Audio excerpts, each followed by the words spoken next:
First of all, I would like to thank the legislators for this opportunity to speak to this important issue. My name is Robert Hyams, and I've been a member of the Conservation Commission in Charlotte for the past 8 years, and have chaired the commission for the past 16 months. And I would like to share with you the important role that Jens Hilke had played in the work that we have recently completed, and really how important he is to the work that we hope to finish in the future. Charlotters embrace wildlife. This was put forth in our first town plan adopted in the 80s and has been reinforced in each subsequent plan approved by voters. Accordingly, a critical wildlife habitat map became a key component to the town plan. The maps have been used extensively by town government and the residents, for the past 30 years. The map is updated every 10 years, and we just completed the second revision.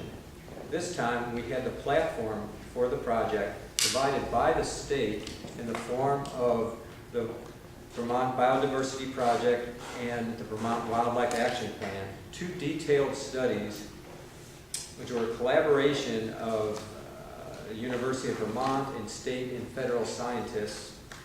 And these reports indicate the science and methodology required to map habitat in Vermont. And it also upped the ante in terms of complexity to a level that would surely tax a volunteer commission such as ours. Jens played an important role in the project management team, representing Fish and Wildlife and coaching the town in carrying forward guidelines in the Fish and Wildlife Manual, Conserving Vermont's Natural Heritage. Our new map represents a sea change in terms of information, display technology, and accessibility. We are proud of our efforts, but could not have completed it without the help of the professional science community, including Jens, to bridge the gap between the volumes of science and our town's evolving mapping capabilities. What does the map tell us? The town has rich habitat, and most of it is on private land, which leads us to the next step, which is to refine planning tools to conserve habitat and other valuable resources on a town-wide level, but in balance with the needs and concerns of private landowners. In a session facilitated by Jens, the Select Board, Planning Commission, and Conservation Commissions agreed to undertake the crafting of a comprehensive conservation action plan to do just this. Jens is a highly trained conservation biologist, a conservation biologist who is also skilled in communication. He is great at helping groups articulate goals and concerns. He brings parties to the table with the confidence that they will be heard. Needless to say, we are counting on Jens as we move forward.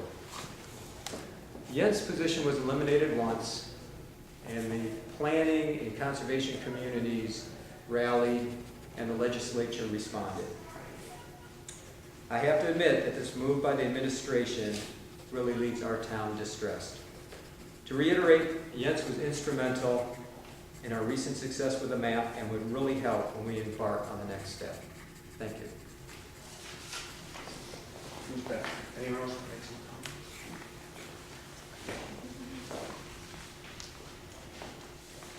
Good morning. My name is Dana Farley, and I'm representing the Vermont Planners Association today.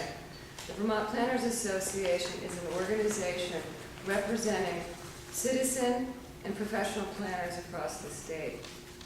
State planning law requires municipalities to engage in a continuing planning process to maintain the quality of Vermont's wildlife resources. Planning for wildlife conservation involves technical expertise that town volunteers do not have, nor can they afford to buy it. Municipal budgets don't provide that kind of support. They can't today. In recent years, state technical support to towns for planning has eroded to the point where it barely exists.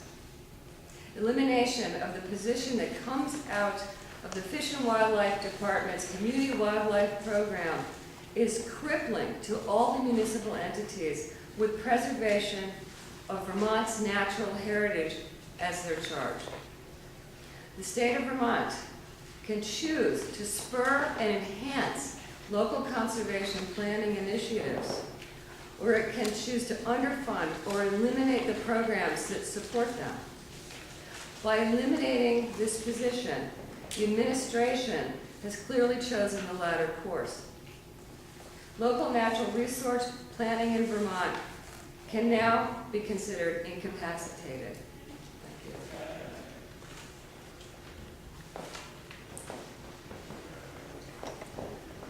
Hello, my name is Katrin Noel. I'm with the Friends of the Mad River. It's a watershed conservation organization in the Mad River Valley. Thanks for hearing me speak today. I have experience working with the Community Wildlife Program through the Forest and Wildlife Communities Project. This project is a multi-town regional planning effort, collaboration between Mad River Valley towns, specifically Warren, Waitsfield, and Fayston, Friends of the Mad River, and the department, specifically the Community Wildlife Program, among other groups. The project, takes a regional approach to conservation planning, works with various stakeholders to address important issues such as forest fragmentation.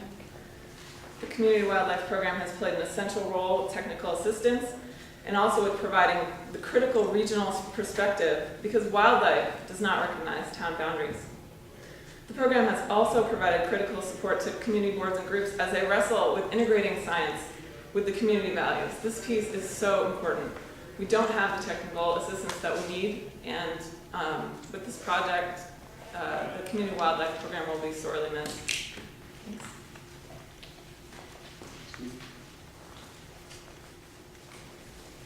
Hi folks, it's great to see you here. It's great to see wildlife get the attention that it deserves. Finally. I assume all of you have your binoculars and your bird books and you exit here for the back lawn and see what you can see. Thank you. I'm not going to bore you with my own detail here, except one, to give you a little bit of my perspective. I live in Craftsbury. I'm speaking for myself here, though I'm a member of the Town Conservation Commission. And I also, by a total accident, happened to spend 4 years as Fish and Wildlife Commissioner in the Cunnin administration. I woke up one morning and was sitting in a chair with someone saying "Commissioner" to me, and that was its own adventure. But one of the things that came from that valuable experience for me was expanding my own professional background in wildlife management, and in particular learning the challenge of wildlife management on private lands. I had come from a background of working on public lands, national forests, national parks, et cetera, et cetera. Vermont's almost 90%, in some areas, in the Northeast Kingdom, more than 90% privately owned. As a wildlife manager and a fisheries manager, there can be no bigger challenge than implementing wildlife management strategies on someone else's property. And if you look at the funding structure of the Fish and Wildlife Department, which is almost entirely sportsmen and women's dollars, license fees, then you can understand how we need to be talking all the time to the private landowner. This particular position did exactly that. Jens in particular. His work with the Craftsbury Town Conservation Commission and a small landowner group in Craftsbury was invaluable to helping us in our current rewrite of our town plan, and also in better understanding how we should be talking both to each other as landowners, but also to other landowners in the town. The department's entire performance is based on dealing with private landowners. Continuing to strengthen that level of communication must be the most important goal in the department. Removing these positions willy-nilly is the wrong thing to do.